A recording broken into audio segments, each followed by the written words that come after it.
રાજકોટ જિલ્લાના ધોરાજી તાલુકાના હડમતિયા ગામ ખાતે સરકારી પ્રાથમિક શાળાનું કરાયું હતું લોકાર્પણ। નવનિર્મિત સ્માર્ટ શાળાનું ધોરાજીના ધારાસભ્ય મહેન્દ્રભાઈ પાડલિયાના હસ્તે કરાયું હતું લોકાર્પણ। 20 લાખ રૂપિયાના ખર્ચે બનાવવામાં આવી છે। હડમતિયા ગામ ખાતે પ્રાથમિક શાળા મહેન્દ્રભાઈ પાડલિયાએ શાળાના નવા બિલ્ડિંગને ખુલ્લું મૂક્યું। બાળકો વધુમાં વધુ સારું અને શ્રેષ્ઠ શિક્ષણ પ્રાપ્ત કરે તેવું મહેન્દ્રભાઈ પાડલિયાએ જણાવ્યું હતું। કાર્યક્રમમાં દેશભક્તિની કૃતિઓ રજૂ કરાઈ હતી। મહેમાનો સરપંચનું રાજકીય તેમજ સામાજિક આગેવાનોનું પુષ્પગુચ્છ આપી કરાયું હતું સન્માન। તાલુકા ભાજપના આગેવાન રસિકભાઈ ચાવડાએ આભાર વિધિ કરી હતી। ચેકેસિંગ ગુજરાતી સાથે મતીન બાપુ સૈયદ ધોરાજી। આજે ધોરાજી તાલુકાના હડમતિયા ગામે સરકારશ્રી તરફથી એક નવી સ્કૂલ બંધાવી આપવામાં આવી હતી।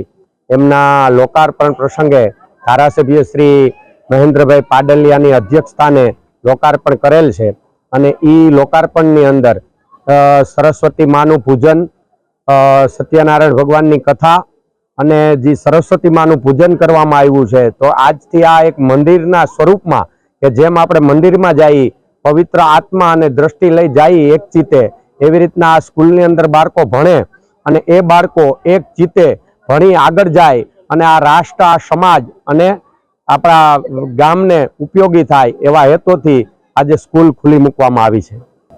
આજરોજ ધોરાજી તાલુકાના હડમતિયા ગામે નવી પ્રાથમિક શાળાનું લોકાર્પણ થયું અને રાજ્ય સરકારના નવી શાળાના ઓરડા બનાવવા માટે સર્વશિક્ષા અભિયાનની જે કાર્યવાહી ચાલુ રહી છે એમાં તાલુકામાં એક પછી એક નવી શાળાનું લોકાર્પણ થઈ રહ્યું છે। હડમતિયા ગામ એક વિશિષ્ટ કાર્યક્રમ થયો।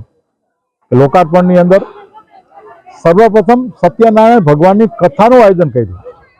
એની પાછળનો અમારા ભારતીય જનતા પાર્ટીના જિલ્લાના અગ્રણી રસિકભાઈ ચાવડા અને ભારતીય જનતા પાર્ટીના તાલુકા પંચાયતના સભ્યો અને પૂર્વ તાલુકા પંચાયતના પ્રમુખ નીતાબેનનો એવો આઈડિયા હતો કે બાળકોને શિક્ષણ સાથે સંસ્કાર આવે।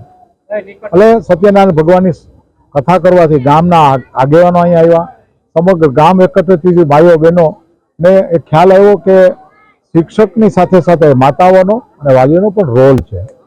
સાથે સાથે એક સરસ સુંદર સાંસ્કૃતિક કાર્યક્રમ રજૂ કરવામાં આવ્યો। એક ભારત શ્રેષ્ઠ ભારત, વિવિધ 8-9 રાજ્યોના સાંસ્કૃતિક કાર્યક્રમો, એના જે વિવિધ પોતાના જે લોક પરંપરા પ્રમાણેના નાનૃત્યો હોય છે એ રજૂ કરવામાં આવ્યો અને બાળકોમાં એ સંસ્કાર આવે કે એક ભારત શ્રેષ્ઠ ભારત અને વિવિધતામાં એકતાનો થીમ પણ અહીંયા રજૂ કરવામાં આવ્યો।